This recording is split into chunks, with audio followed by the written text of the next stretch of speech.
Hey, folks, welcome to another edition of Broken Brains with Bruce Parkman, where we look at the issue of repetitive brain trauma, from repetitive head impacts in contact sports to repetitive blast exposure in our military veterans, and what these conditions are doing to the brains of our children, our athletes, and our military veterans, causing pretty much the largest preventable cause of mental illness in this country. And why this show is important is that this phenomenon is not taught in any medical, psychological, or nursing programs at this time, yet it affects millions of Americans. So you need to be informed. So on the show, we reach out to athletes and we reach out to researchers, doctors, scientists to bring you as much information as possible so you can make informed decisions about the people that you love and the people that you know. Because we come across folks all the time that are impacted by these conditions, and there is hope, and a lot of people don't even know it. On our show today, another remarkable guest, Mr. Ben Utecht. Am I saying that right, sir? Utecht? Utecht. All right, from Minnesota. Mr. Utecht is a former NFL tight end who played for the Indianapolis Colts, the arch enemy of the New England Patriots, and the Cincinnati Bengals, a Super Bowl 51. I get those numbers right? 51 champion with the Colts. 41. Man, I got to go back to high school, those Roman numbers, man. I'm going to have to get this down. A Super Bowl 41 championship with the Indianapolis Colts. Ben retired due to complications from multiple concussions. After football, he became a speaker, author, and award-winning singer, advocating for brain health and traumatic brain injury awareness. He is also the author of Counting the Days While My Mind Slips Away, which chronicles his journey with memory loss and identity. Ben, welcome to the show. And it sounds like we're going to have an amazing talk, man. Really appreciate you being here. Thank you. No biggie, man. So talk about, how did you get into the NFL? What in life got you there? Was it your dad? What got you there? I grew up in a really unique family environment, a family that celebrated athletics and the arts. My dad was a vocal music major to be a choir teacher. My mom was a singer. And so we grew up, with music all around the family, but then also very dedicated family to sports. And so I was kind of in that unique world of being in, 3 different sports, but 5 different choirs. It was just kind of, a unique situation. And, I was, I was about 6'5", 200 pounds, my senior year in high school, and got recruited to the University of Minnesota as a wide receiver, and then moved to tight end within a year after putting on some good weight. And that was probably the best move I could have ever done, and became one of the top tight ends in the country. And then had a chance to do what every young, athlete's dream is to play in the NFL. And that became a reality through Tony Dungy and the Indianapolis Colts, and was blessed to be on that Super Bowl team. So it was pretty amazing journey, man. Thinking back, growing up in a small river town of Hastings, Minnesota on the Mississippi, to, being on a Super Bowl championship field, pretty special. I bet, man. I mean, and what a remarkable journey. Did you what other sports did you play when you were in high school? You said you did. Well, when you grow up in the state of hockey, no choice. So, I was also a goalie in hockey, so I was a big goalie. We had a great team that was always top 3 in the state when I was there. Three guys on my high school team went full scholarship to the University of Minnesota for hockey. And then I went for football, and then we had another guy go for basketball. So my senior year in high school, we had 5 guys go full ride to the University of Minnesota for 3 different sports, which was pretty cool for the town. But hockey, Track. All right. What'd you do in track as a 6'5", 200-pound guy? Shot put.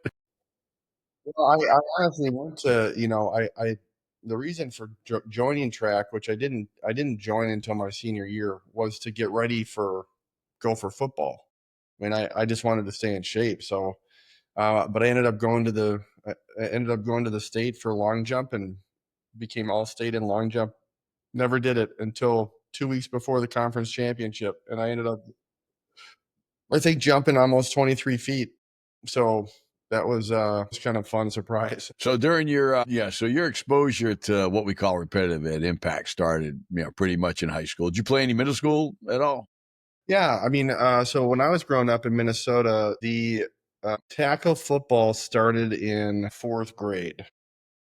So fourth grade would have been the start of that, and then hockey. You're wearing pads and helmets. You're not allowed to check until later in middle school. But obviously, there are still concussions and slips and falls on the ice. But that's when contact sports began for me. Was in that fourth, fifth grade time frame. Hey, can we have you shift a little bit to your right because your face is being cut in half? There you go. All right, there you go, man. Cool. All right.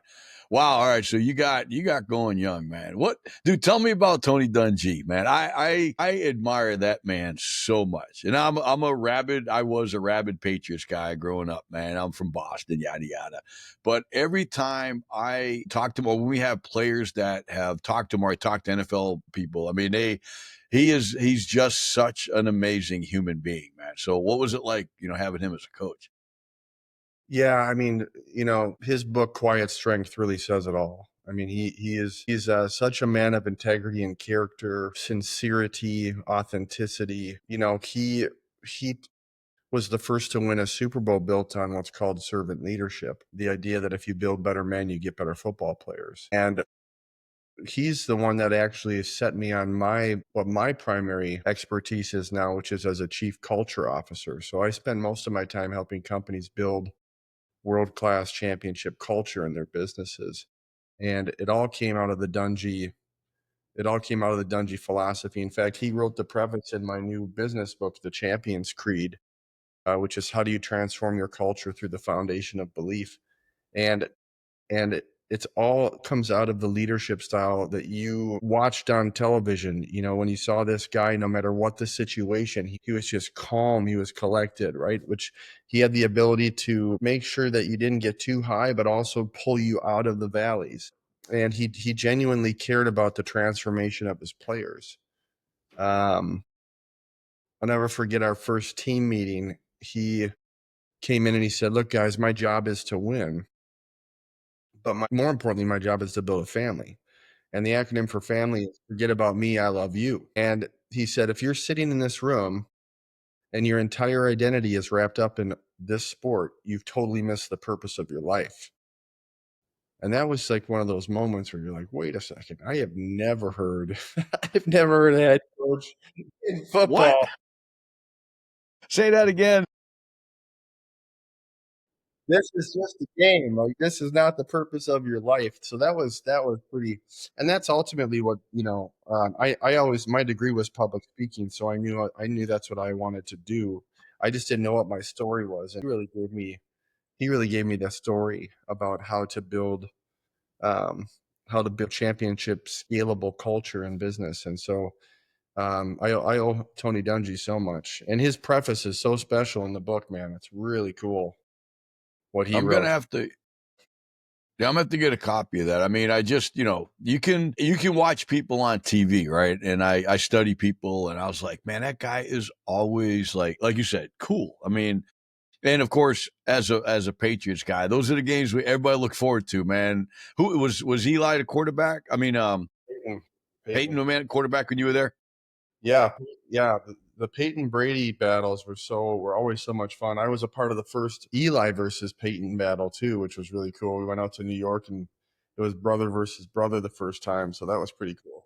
Yeah, very competitive family, man. But Yeah, no, what a treasure to be able to be. Well, I look at leadership as a military guy, and we don't we build families because we fight, right? Our A teams are very tight, but our leadership is they're focused on the fight, not the people sometimes, and other leaders are focused on the folks. But what a an amazing what a blessing to have somebody that impact you like that. yeah. And you learn a lot of cool things through that style. Like, he always behaved with grace. Like, he's a kind man, right? But I always, you know, I ended up kind of defining it as bold grace because he had this ability to hold you accountable and to challenge you and to make you aware of what the consequences were going to be if you didn't. But he had the ability to do it with grace. Like he had the ability to make you walk away feeling like, okay, I think he just told me that if I don't do this the right way, I'm not going to play. But why do I feel better about myself? Did he have like a look that he could look at you and just kind of make you shrivel up inside, like you just let dad down or something? Yeah, it's speaking with kindness and transparency and clarity. So the ability to say, look, I believe in you, but at the same time, you're not reaching the expectations that I have for you. So I believe in you and I know we can fix this and I believe you will fix this, but if you don't fix it, here's the things that are going to happen.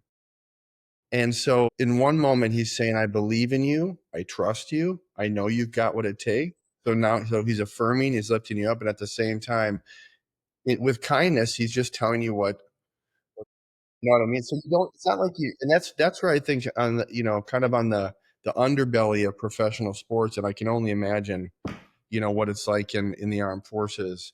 But there's that. It's tough to know what type of style fits best for what type of personality. Do you know what I mean? And I can only imagine what that's like has been like for you. I mean, I think it's in both, whether it's, whether it's public safety, whether it's, it's corporations, leaders, their leadership style is usually based on what they've experienced, right? And then as they grow and they mature, and they learn. I mean, for me, I noticed that people start changing. My leadership style now as a CEO, I've been a CEO for 20 something years, is a lot different than it was when I just got out of the army.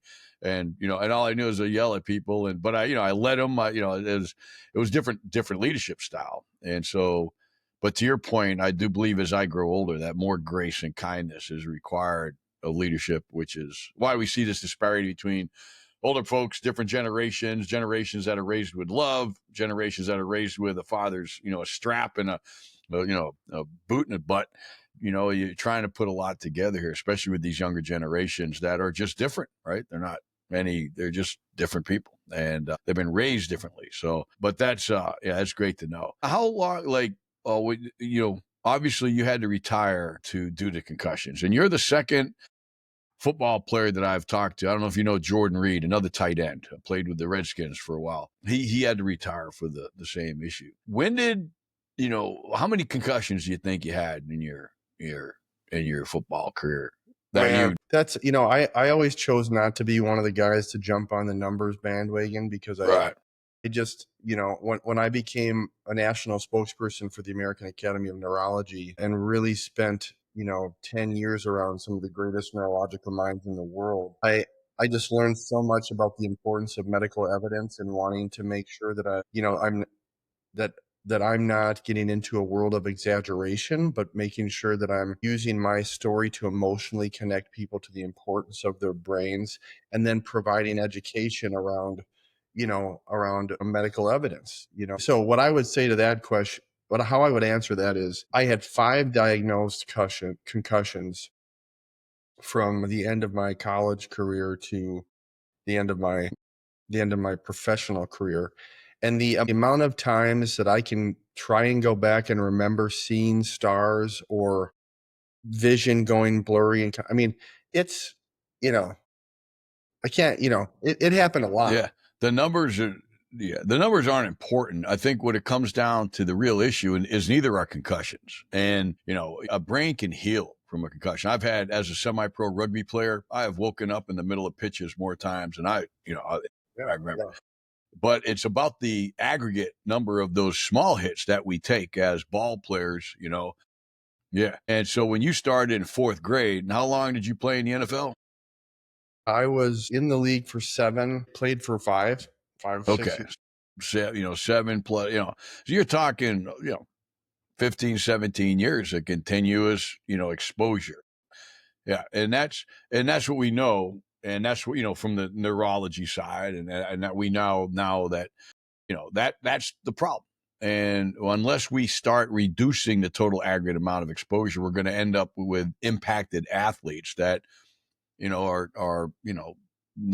just, they're, we're destroying futures by not, understanding the risk that we take.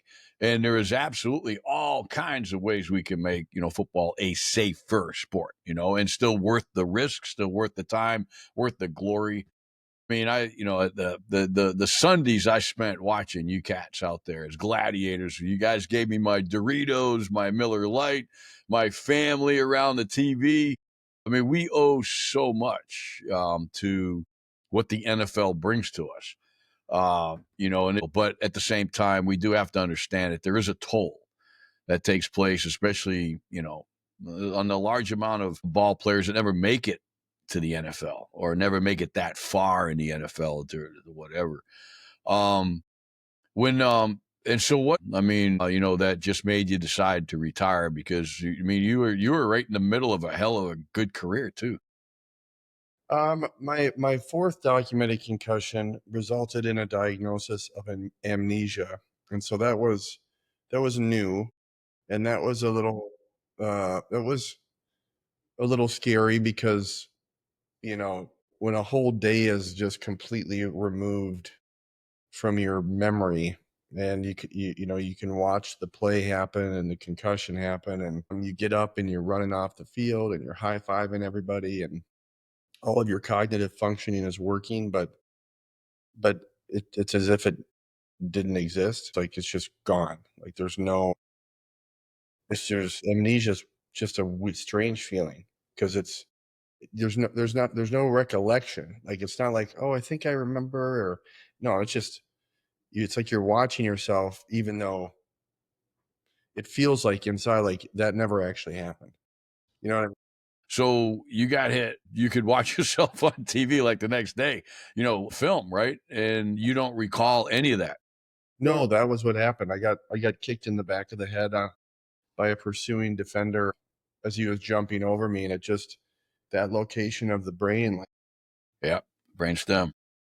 and so that was strange. And then my last concussion in Cincinnati happened right at during training camp when we had just had our first daughter, and I think you know the consequences had been compounding. And after that fourth diagnosis of amnesia, I just started noticing some differences in cognitive ability. And so I was always someone that had defined other passions in my life that I wanted to be able to pursue. And I think that's where the conversation started was, you know, okay, I'm starting to notice changes. Is it worth it to continue having just started our family and knowing what I want to do moving forward?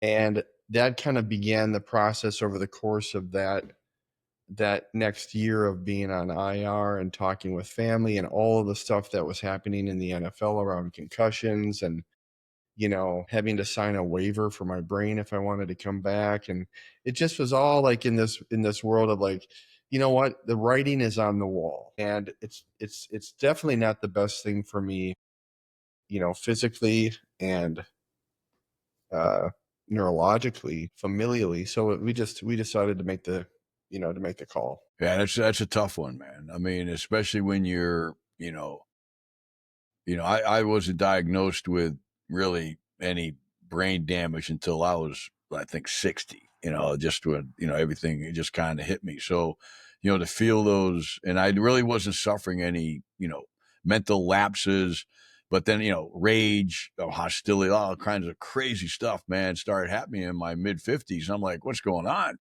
And it wasn't for, years that I, tried to even start tying that going backwards. And here you are being impacted as a young man on the sport, on the field daily. So, yeah, I can imagine, giving it up. But, you said something earlier that's really interesting because in the military too, just like in the NFL, I talk to ball players and they're ball players for life, right? I mean, that's them. That's their identity. That's who they are. I talked to military guys. I was just on a boat with 800 other Green Berets, which will probably never happen again. But yeah, it was pretty crazy. And I noticed that there were men that had really moved on, right? They've started companies. They were, whatever the thing was, they got it. But then there was guys that was still Green Berets. And so, how do you deal with that? Because in the NFL, you have to move on. We all know, everybody knows your Army career is going to end, your NFL career is going to end, and you have to move on, and you're not going to move on as an NFL player. How do you, what's your, I mean, I think you said that are you helping players right now in that transition, helping them get over there and get that moving? Or I know personally, you decided to make a change and drive on. But you said something a little bit earlier about transitioning and getting on with the rest of your life. Yeah, that well, a couple things. So I'm a part of the NFL Players Association committee for player health and safety. So that's kind of what I do on the side to help, you know, with um, with player health and safety and wellness. And obviously, you know, every year it's a big discussion about helping players transition out because there's a lot of financial problems. There's a lot of you know job search.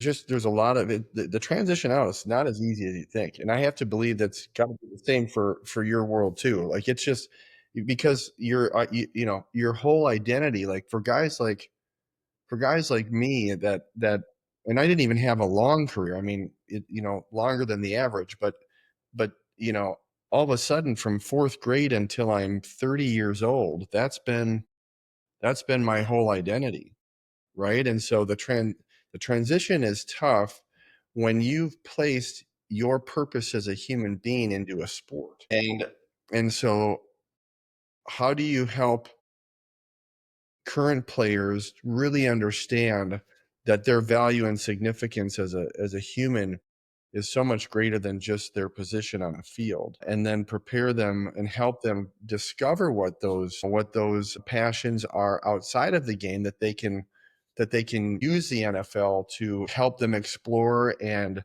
identify and grow and develop those passions so that when they do transition, they've got the new purpose. you know that's what I'd like to see happen more often than not, right? And that's been what I've experienced. Not that it's been easy, it's been a roller coaster ride of until you can really find your lane. But that's the ultimate goal because you still have a significant amount of players that are bankrupt within 2 or 3 years after they retire, and you know a lot of that has to do with just not having the support to really find that that deep personal meaning behind the value and significance of their life. Yeah, I mean, I see it, man. I was visiting a friend of mine, and he was an NFL player, long career, and he was he was doing some coaching, and here I am I go out to watch his team. It's a high school team, and he's got four NFL players as coaches on this team, right? All of them, just trying to find their way, right? Still playing with the sports. They love the kids. All of them admittedly suffering from some kind of, challenges and mentally from the impact of the sport. I mean, they played for years. Now they're, and I'm talking to them because that's what our foundation does. Like, look, here's what we can do to start getting this right. Because this can't be your mental health struggles cannot be treated with just pharmaceutical drugs that don't work, right? It's all about treating the brain. And so, but we run into it a lot, college athletes, so military guys, the whole 9 yards. What is the NFLPA, and are they on this issue of repetitive head impacts? Are they do the players get any evaluations on their way out for kind of disability or anything like that to help them, with some of the challenges they might be facing as a result of all this exposure to football? I mean, you mentioned having to sign a waiver for your brain, and these are tough clauses to put in place. Yeah, I mean, NFL's a business. I mean, I'm not here to poke holes at the NFL at all. I was just kind of hoping that their position on, player, how the players are leaving the league right now with some of these issues that we now know of from just the continuous exposure, that there's a lot of things that can be done nowadays that you know, aren't just drugs, right? To numb them stuff. Yeah, well, my situation was, 2009, 10. So we've come a long way since then. And that, and even that waiver situation, I feel like was in between trying to figure out how are they going to, how do they move forward with, players with significant concussion history. So I don't even know if that part exists today. I do know that they've done, and I'm sure you already know this, but they've created, the return to play protocols has become actually a pretty well established and practiced system. And you have, two non-biased neurospecialists that can stop the play at any time a player is suspected of a concussion. So their whole job is to watch the game. They're not watching for enjoyment. They're literally watching every player on every play to see if anybody's showing signs of any type of concussion or traumatic brain injury, and they can stop the game, and there's nothing that anybody can do about it. I mean, that if you think about it, that's just getting the NFL to agree to that was a massive win, right? Not that it makes it, Yeah. and it never will be, because concussions are an appendage of football. I mean, you can't have rugby and you can't have football. You just can't have any contact sport without concussion. It's just going to be there. So it's how do you do the best job you can to protect the players that are on the field, to educate the players so that they can make the best decision for themselves, and then to take care of the players after they retire. So I think that they've done a pretty, I think that the concussion litigation, that settlement has helped players. I still think that there's more that we could do on the insurance side. Um, but the relationship with the Cleveland Clinic is very, very strong, and so every player has access to their executive brain and body physicals, and Wow. those are consistent for every player every 4 to 5 years, and it's all covered. And so yes, you can get screened as soon as you're out of the league, and they can follow you over the course of the rest of your life. And that, so there's some really good things that are happening there. And I think that no, and the NFL, I mean, they've actually with I mean, the fact that the NFL really doesn't have contact during the season in practice is, if we could, now that we know that what's impacting the people is the years of all this, hits. And I watched my son's high school kids playing on both sides of the ball and hitting 5 days a week and then game day. And and in high schools, they hit all the time. In middle school, they hit all the time because these coaches, these dads, it's what they know, right? They want to, I don't know, toughen their kids up or whatever their issue is, right?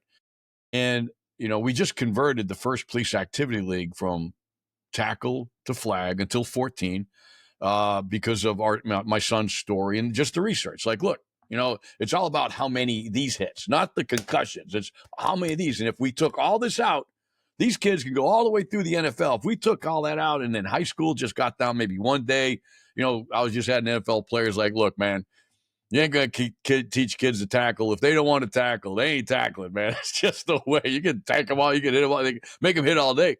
But if we got that contact out of before 14 and then reduced it in high school, and then, because the NFL is leading the way. And if college and high school would act like the NFL, man, you'd have NFL players out there just making all this blank, but they would have this, right? It wouldn't be the situation we kind of are dealing with now. And it would be, what do you think? How could we think the NFL would work on that? Just kind of push those same ideas downstream and just kind of, see healthier players. I mean, I don't know if that's just a wish. I think you said it best, understanding that the NFL is a business, and it's a 24+ billion-dollar business. Amen. I think that education is going to be is always going to influence decision. What comes out of neurology, the research, the white paper evidence around subconcussive hits, and what the long-term effects of subconcussive hits. And I know that we have some of that, but that will continue to get stronger. And the more we have that, that will become an influence. And, I think it's one of the reasons why I feel like advocacy is so important, because I think the parents have a stronger voice than they realize. And there's 24 million children in youth sports. So you think about, but then think about how many parents are living through their kids, and they don't. My Lord, they're That, worse. if you can organize parents, but that's a tough thing to do. So I really do think like the medical community, the neurologist, and I think though that community can have the greatest influence through research and evidence that you can't deny, right? You've got the American Academy of Neurology, maybe hopefully they could come out someday and say, hey, these subconcussive hits have to stop. Well, you know it's hard to say you don't know what you're talking about. You know what I mean? Yeah.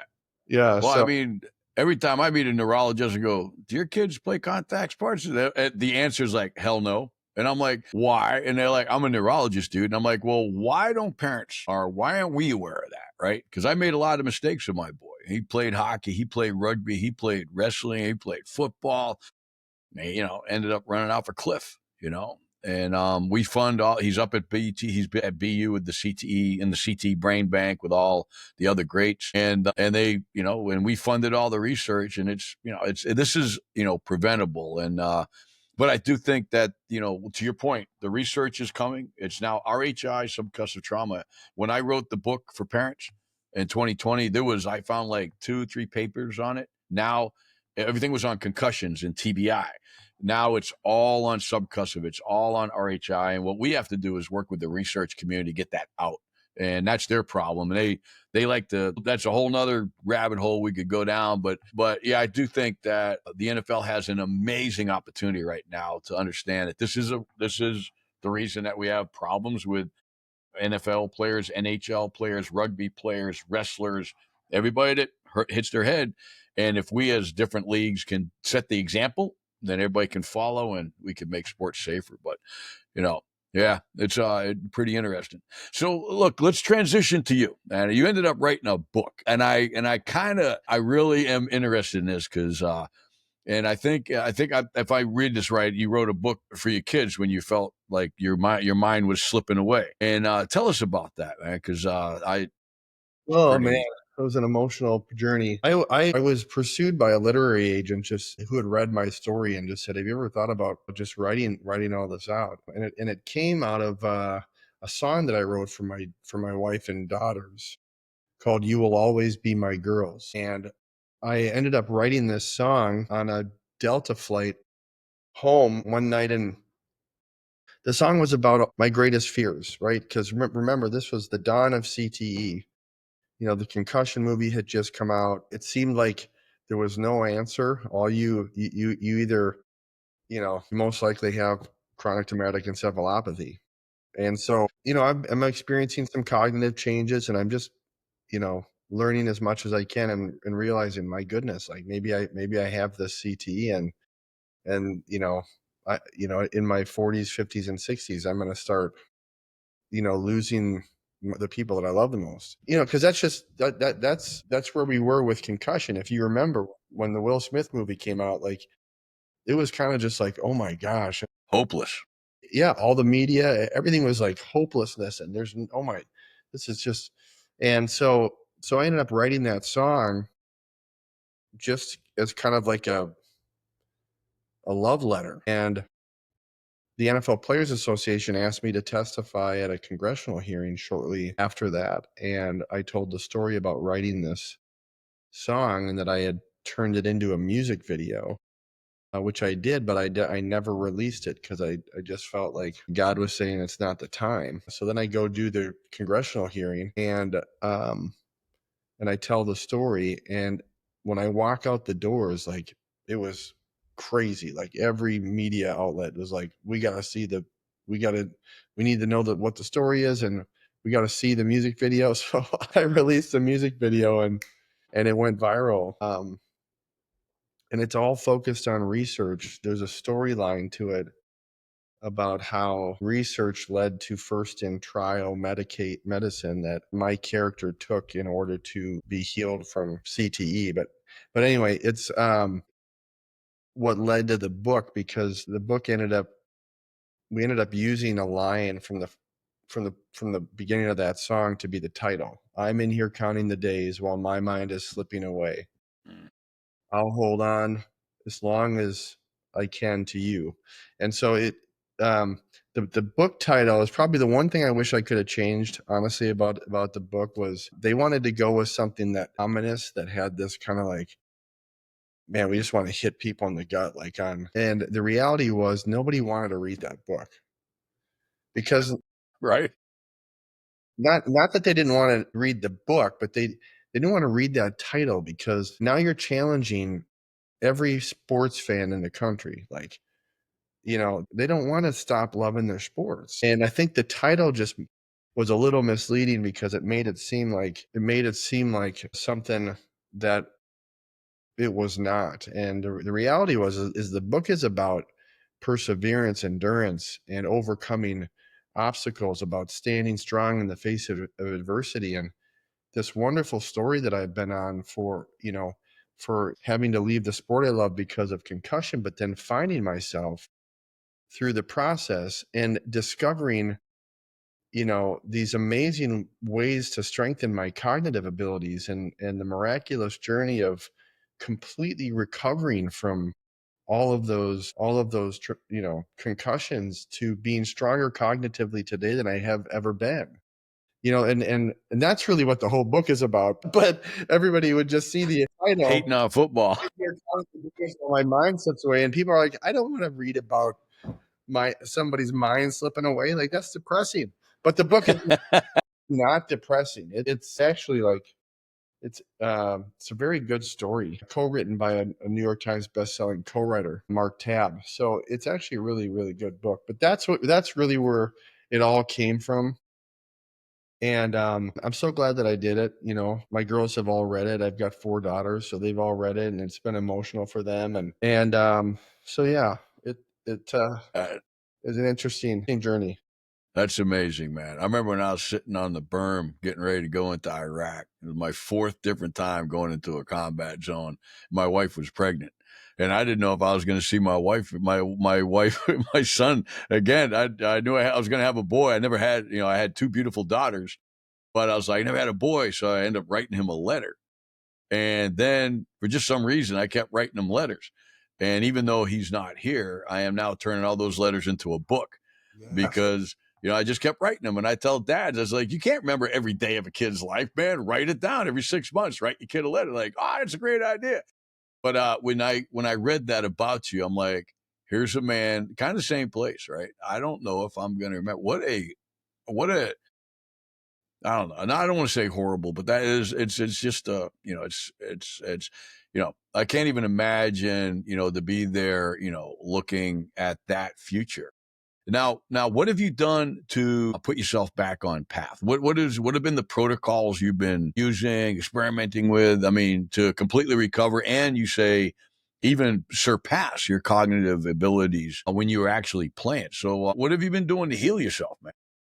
The thing that I really focused on was cognitive brain training, and I got involved in a company called Learning RX, which is a franchise that's now international. They are out of I think it's Cool Springs, Colorado, and their whole platform is to take neuropsychological exercises and and pre and post neuropsychological examinations to give you a baseline, help you understand where your cognitive weaknesses are, build a customized training program that comes out of neuropsychology, and then put you in front of a brain trainer, someone that knows how to apply the exercises and hold you accountable and challenge you. And then you complete the plan, and then fulfill your post neuropsych evaluation, so that you can see where have I come from across the 2 to 3 months. So I did an intensive program, over 100 hours, Monday through Thursday, hour and a half a session, sat across the table from a brain trainer, and just got my butt kicked. It was I'm telling you, like, you wouldn't even believe it. Like, the first week I'm sweating in there, because I'm just like, I'm surrounded by all these, like, younger kids who are just so good at it. Every table has a metronome that's going at their own beat, because almost every exercise you have to do to a tempo and a rhythm. So and they put you in an open cubicle system. You know, imagine like hearing everybody else's metronomes and everybody else's. No. I know, I know. Yeah, That yeah, would drive me crazy. that's what I'm saying. And that's by design, right? But when I retired, my biggest complaint was my short long-term memory. And when I started the brain training program, my pre-neuropsych evaluation showed that uh, my short and long-term memory, what I can remember after 5 minutes and what I can remember after 60 minutes, was in the 12th and 17th percentile. So like this is actually a very credible neuropsych evaluation telling me that that what I've been complaining about, what I've been trying to tell the world, like, hey, I know you can't see this injury on me, but this is what I'm experiencing. I'm not crazy. Like I'm I'm struggling to remember my executive functioning is really challenging. That's why I have post-it notes everywhere now. And I've even had some long-term gaps where I'm just, I can't remember. And this validated that. Like I wasn't crazy, Right. right? So 12th and 17th percentile, out of Ugh. 100. The average being like 70, 68 to 70. So I was way I was far below. So after 100 hours, the 12th and 17th percentile went up to the 78th and 98th percentile. Whoa. And here's the other thing. I was having behavioral issues too.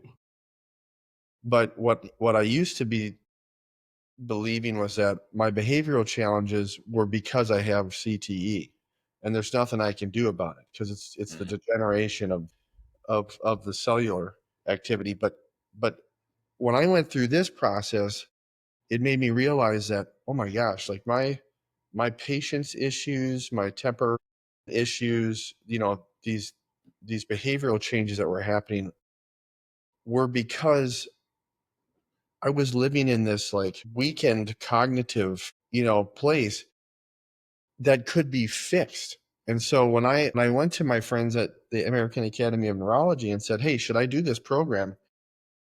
To my surprise, they said, "Of course." And I'm like, "Really?" And they're like, "Yeah, Ben, cognitive rehabilitation has decades of evidence and white paper. Like all this company is doing is putting you through exercises designed to strengthen your neural pathways and your different cognition platforms. And as much as you put into it, you should get out of it." And I was like, if that's true, why isn't there brain training in every college and professional? I mean, they should have this franchise in every single sport because it increases logic and reasoning, auditory and visual processing speeds, memory. So, imagine like if I would have had this in the Peyton Manning offense, having to remember all of the different code words. I bet. Sorry. Not just same with Tom Brady, like, it's not just about healing from, from an injury, but just that alone would help you improve as an athlete, period. So anyway, that's really I didn't really get into any of the pharmaceutical side of any of this stuff. I when I found Learning RX and I did the brain training program, it was so successful, and my wife would tell you she got her husband back, that's just kind of where I stayed. Like for me, it was about, okay, how do I continue to strengthen my cognitive abilities, which creates new synapses, which means there's more that any type of disease in the future has to destroy in order to take the person away, right? So Yeah. No, man. I mean, everything you're saying makes sense. I mean, it's the prefrontal cortex right here. It takes all those blows. And you figure as a tight end, I used to watch you guys run across the field as a rugby player. And I'm like, man, the smacks that you guys take on those crossing routes are Yes, brutal, bro. it was brutal.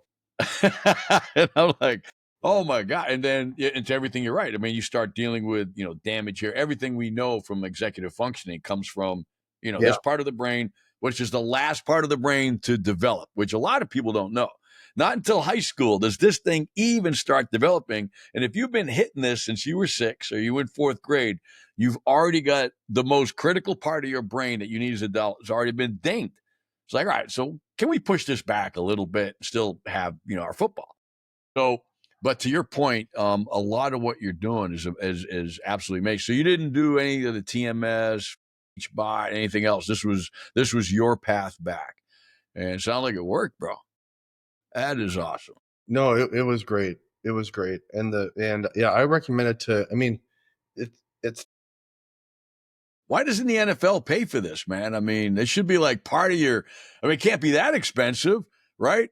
And if you took all these out, because I think to your point, Ben, what you're saying is that there is hope. I mean, I got CTE, right? I mean, I still play rugby at 63, right? And, and then all the explosions, been shot in the face, bullet fragmentation. I mean, I've had my shit, right? Oh, but pardon my French. But it's but if unless we treat the brain, which takes effort, whether you learn in a music instrument, you learn in a language, which I think helped you a lot, right? You're a musician, right? I mean, that's amazing the way form new neural pathways, reinforce them, and get that brain back. yeah, But it sounds like, man, this should be something that, hey, on the way out, well, we know your brain's dinged. Hey, go see Ben and go through 100 hours of right, training. Gosh. yeah, yeah, yeah. But I'm super blessed. I don't know what the future is going to hold, but any chance I get to continue trying to tell that story and emotionally connect people to the importance of their mind and their memories, I try to do that. I did a TEDx talk on this. What has relevance if you can't remember it? And that was my kind of TED talk around concussions. So No, it's, yeah, yeah, that's amazing, man. So tell me, what was it like when you won that Super Bowl to be up there with that trophy, man? Was that like, did you think like there's no other high or anything like that, man? It must have been amazing. yeah, it truly was amazing. Like I said earlier, I grew up in a town of 13 to 15,000 people on the Mississippi River, and to play in front of, I think there was about 101 million people that watched that game. To catch passes from a Hall of Fame quarterback and be coached by a Hall of Fame coach. I mean, it's just you got to pinch yourself. It's just such a These are the yeah, such a special period of time, and so blessed. Yep. And these are the blessings that'll drive us on the rest of our life. So as we close out, Ben, tell our audience. So how do they find you? What do you have going on? What's Ben got going on right now? You still with Learning RX? I see shower sock on your shirt. What you got going on, man? What's Ben doing right now, man? Talk about Ben. Well, so thank you for that. I mean, this journey into life and business has been so exciting, and I found my passion, which is to help and inspire people towards developing championship culture. And so that's been an amazing journey, speaking all over the country and becoming a chief culture officer. Just launched my new website, benutechtspeaks.com, and just came out with my brand new book, The Champions Creed: Transform Your Culture Through the Power of Belief, which made it to number 2 on Amazon for a few days behind your Bill Belichick. Because everybody wanted to read about the drama. Drama wins in today's society. Made it, it did really well. The first week we sold over 6,000-7,000 books, which is a big deal for kind of my first business book. So that was great. But yeah, really launching this new speaking career, um, to really kind of expand that territory. So really excited about that. And then, believe it or not, I patented the world's first ever disposable antibacterial and fungal shower sock. Okay, smart guy. What's that all about? Well, everybody wears flip flops. Not everybody, but you're either someone who doesn't wear flip flops in the shower, or you wear flip flops to protect your feet from bacteria and fungus. A bad infection when I was playing for Cincinnati, and I had to try and figure out um, how to make this better because I was wearing flip flops when I got that infection. Mm. And so basically, I developed like an ankle uh, sock that you can wash your foot in that smells amazing, and it has technology that repels all bacteria and fungus. So you can wear it 3 to 5 times. It only costs $3. You just put it on, shower, you're protected, take it off, dry it out, then eventually just recycle it. No kidding. Dude, good Dude, for you, man. that's like this is like the thing that I'm really hopeful for because it's such a bit. I mean, think about it. A podiatrist says anywhere a foot touches tile, you should have coverage.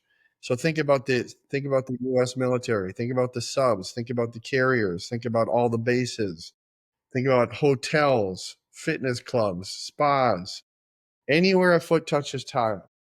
And it's never been made. I developed the first ever shower sock. You should check showersock.com. Check it out. It's so cool. That's awesome, man. I'll tell you, I spent 11 years in South America and I have humped some nasty swamps down there. And my foot, I mean, we're talking cracks and bleeding and stinkiness. Oh, I feel it, man. Yeah, Wow. Good for you, Bo. yeah. So that's it. That's kind of where I'm at now. I'm Ah, full on culture, doing some executive stuff, speaking all over the country, and then really, launching this new company. So we're really excited. yeah, well, maybe we'll come down you and have you speak at our summit, man. We have the only summit on repetitive brain trauma in the world here in Tampa every year. That's So we'll awesome. get to talk to you. Well, Ben, I Awesome. can't thank you enough for sharing your story on the show, Thank sir. you.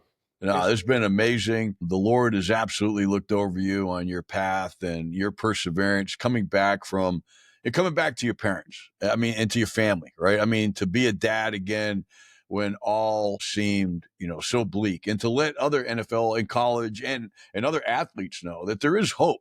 When we talked to some pro bowlers that just have lost hope. I'm going to die with this. Like, no, you can get better. You can.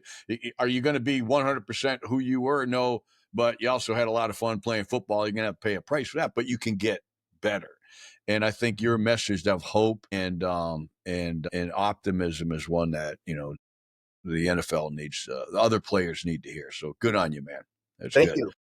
Well, we really thank you for the time on the show, and yeah, we'll look forward to having you on again, man. All good. I wish you the best, not Awesome. only as a parent, but in your business endeavors. Let me know, and I'm going to go read your book. As a CEO, I always can use some good advice. All right, no problems. Folks, another wonderful show, man. Really appreciate Ben coming on, sharing his stories. Love those tight ends. I don't love the hits, but I can't watch them anymore, but it's all good. Remember, get your book. It's on the website. It's for free. Get it on there. Don't forget our summit in Tampa on repetitive brain trauma. It's our second one. The United States Special Operations Commander is going to open for us. We have legislators. We've got amazing speakers, doctors, panelists. We're going to have a professional sports panel, a military panel, a treatment panel, diagnosis, so we can learn from players like Ben on how to get your way back from the injuries that we all suffer when we play sports or being in the military. Like us, subscribe to us, and don't forget we have the app on Google, Head Smart apps on Google in the Apple Store. Probably the most robust concussion app for parents out there. Let's do what we can to help you become informed and take care of those melons. And we'll catch you next time on Broken Brains, sponsored by the Mac Parkman Foundation. God bless you all. Talk to you later.